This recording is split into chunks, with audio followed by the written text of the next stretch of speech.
So the other day, me and some friends, we did something that I have always wanted to do. We paddled the Wanganui River paddle.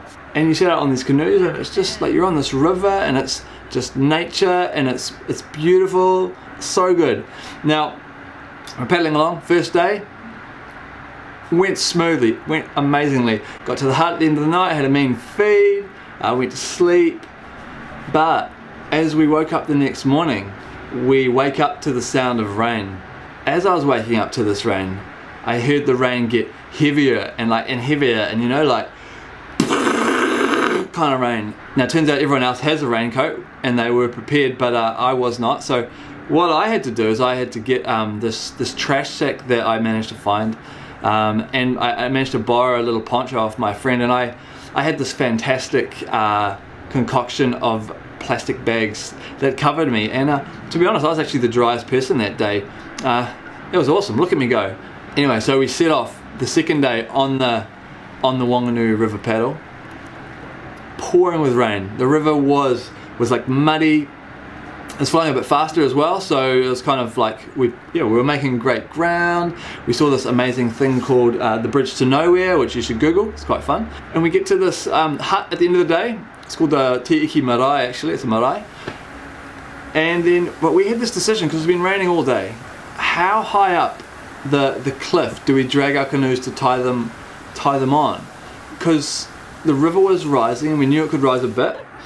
And so we're like, man, we better be prepared. We better not let this river get the best of us. So what we did is we climbed up the cliff about kind of 7 or so meters. We dragged our canoes up and we tied them onto the best tree that we could find. We were chuffed. We were like so proud of our like dragging up abilities and tying on abilities that we were like, yeah man. And we slept well. We slept great that night. But in the morning, we woke up and we looked out of our little the marae, the hut that we were staying in, and we saw that if this was where the water level was yesterday, this was where we tied our canoes on.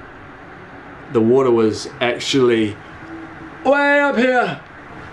The water had risen like 14 meters from where it was, and that had already risen a little bit, and it rose another like 14 meters. So, and that nothing in my life had ever prepared me for the amount the river could like rise. Like it blew my mind, and so all of us, there was about 24 people at the marae.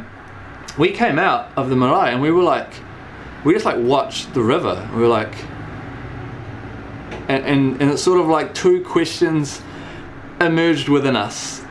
The first question is, are our canoes still tied on? Second question, how the heck are we going to get out of here? We couldn't see our canoes, like there was just brown raging water.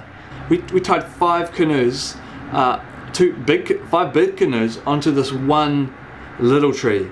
And as we looked out at the river, what we saw was these ginormous, humongous, 100-meter high trees just floating down the river, like boosting down the river, like the forest was flowing down the river. And we had tied 5 canoes on to like this, comparatively, this shrub. It was the best we had available, but it was a shrub. And we're like, man, is it possible for the shrub to hold our 5 canoes? Because you're in the densest bush in New Zealand pretty much at that stage. There's no reception, there's no roads. If you walk into the bushes, you just get lost and probably die. And then, but after a little bit of time, like maybe 10 hours, we start to see these little heads of the canoes bobbing out of the water, and we're like, could that be our canoe? And then like after a little bit more time, we see more canoes popping up, and we're like, it's our canoe! The tree is awesome! And then we get in the water, battle it out, and pull these canoes out, which were filled with like river mud, by the way. And then like this tree had just smashed it, done so well. But the problem was that the river was still raging. There was so much water that we couldn't paddle. It wasn't safe. And this dock dude came in a helicopter. Actually, it was super epic. The other thing was, like all our paddles had been like snapped or had been taken down the river, and we'd lost other stuff, so we couldn't paddle. And we're like, how are we going to get out? So we had just to go back to sleep that night. The problem was the next morning, most people were supposed to be back at work or back with their husbands or their wives, or whatever, you know, what they had responsibilities that they'd be back for. But nobody could tell anybody because there was no reception, there was no anything. So everyone just woke up and just sort of, we were in the Wanganui River. Apparently there was going to be a jet boat that would come at like 8:30 in the morning and would take us away. We'd be evacuated, which is quite exciting. I've like always wanted to be evacuated from something. We got word via a satellite radio that we'd managed to kind of locate that they were coming like at 10 o'clock or whatever.